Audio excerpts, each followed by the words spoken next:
मी रोहिणी भोईर झणझणीत recipe channel तुमचं स्वागत करते। आज आपण पायाचा रस्सा बनवतोय।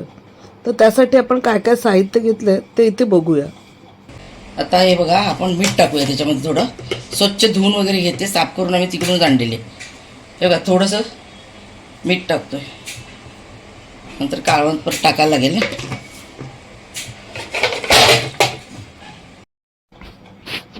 पाणी एकदम जास्त पण नाही आणि कमी पण नाही, मीडियम, म्हणजे बघा पूर्ण भिजले पाहिजे ते। बघा एवढंच पाणी लावलं, नाही तर बाहेर फेकून देतो कुकर। तर एवढं पाणी लावलं आणि आता आपण शिट्या काढून घेऊया। आपण आता साहित्य घेतोय आणि वाटणाचं पण हे घेतोय सामान। हे बघा, हा कांदा घेतलाय मी, दोन छोटे छोटे कांदे घेतलेत मी। एक लसणाचा एवढा मोठा कांदा घेतलाय।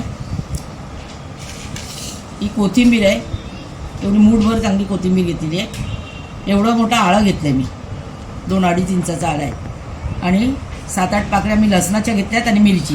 हे सगळं आपण वाटण वाटणार आहोत। आलं लसूण कोथिंबीरचं वाटण जे असतं ना, पेस्ट, ते करणार आहोत। आणि इकडे जो लसूण आहे ना, तो वरनं ठेचून फोडणीत घालणार आहे, ठेचून घालणार आहे। आणि हा जो लसूण आहे ना, थोडा कमी घेतलाय, तो आपण हे करायचं, वाटणात टाकायचं।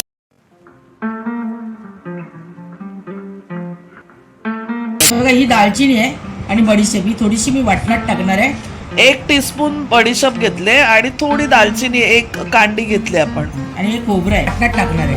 हे खोबरं तळून घेतलं आपण, 1 वाटी असेल तर हे वाटणात टाकणार आहे आपण। आता फोडणीचं साहित्य बघूया।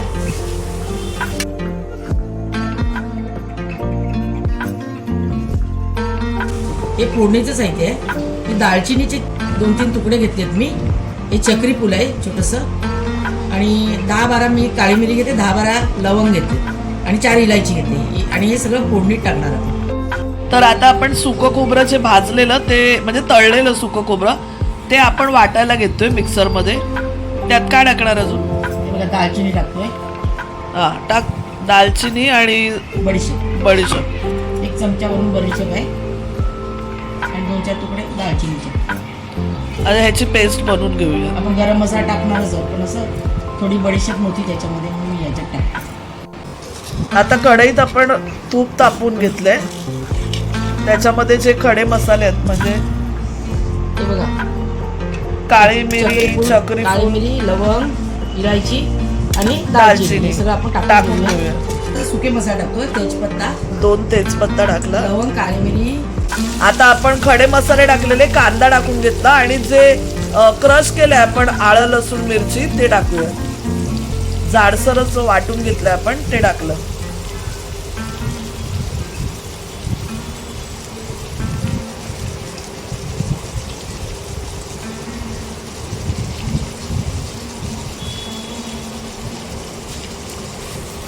आता छानपैकी आपलं परतून झालेलं आहे। काय टाकते?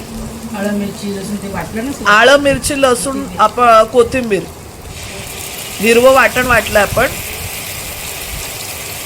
आलं लसूण मिरची कोथिंबीरची पेस्ट आहे, ती टाकून घेतली आपण।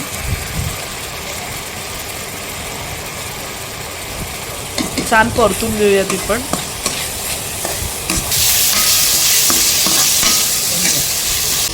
काळी मिरी पावडर आपण टाकतोय,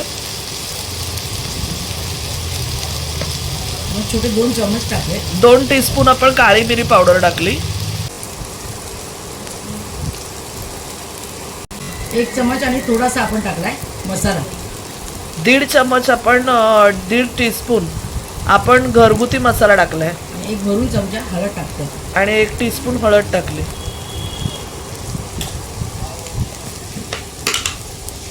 तर गरम मसाला आपण टाकतोय, घरगुती गरम मसाला आहे आपला, आणि चॅनलवर लिंक आहे, टाक गरम मसाल्याची, मी पाहिजे तर इथे खाली टाकेन।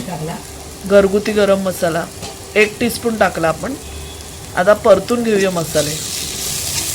आता ना आपले मसाले परतून झालेत। आता आपण जे पाय शिजवलेले, किती शिट्या घेतल्या पाय शिजवायला? 20 शिट्या घेतल्या आपण। 20 शिट्या टाक आता।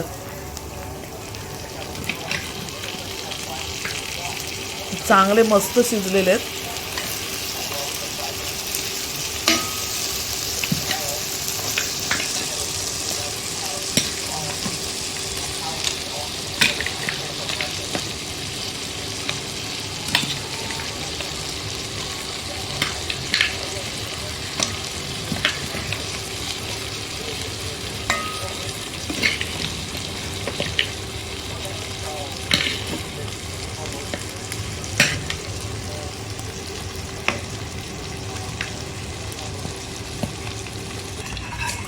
आपण कुकरमध्ये थोडं पाणी टाकून घेतलं आणि ते पण आता टाकून घेऊया रस्स्यासाठी.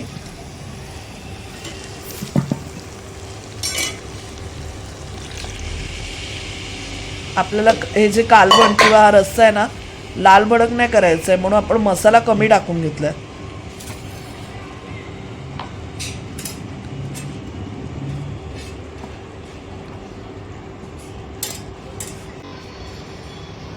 काय तर आपण थोडा तळलेला कांदा आहे इथे, म्हणजे आपण तळत होतो तो थोडा काढला कढईतनं आणि तो वाटणार आहोत आपण. हे जे मगाशी आपण खोबरं भाजून घेतलं ते वाटलं ना, ते परत एकदा मिक्सरला लावणार आणि त्याच्यात कांद्यासकट ते वाटणार आहे. आपण मीठ टाकतोय. 1 टीस्पून आपण मीठ टाकलं. शिजवताना आपण थोडं टाकलेलं होतं. आता आपण जी कांदा खोबऱ्याची पेस्ट केलेली ती आपण 1 टेबलस्पून इथे टाकणार आहे. तर तुम्हाला कसं कालवण हवं आहे त्या हिशोबाने टाका. तर आपण 1च टेबलस्पून टाकणार आहे. आणि आता आपला हा रस्सा तयार झालेला आहे.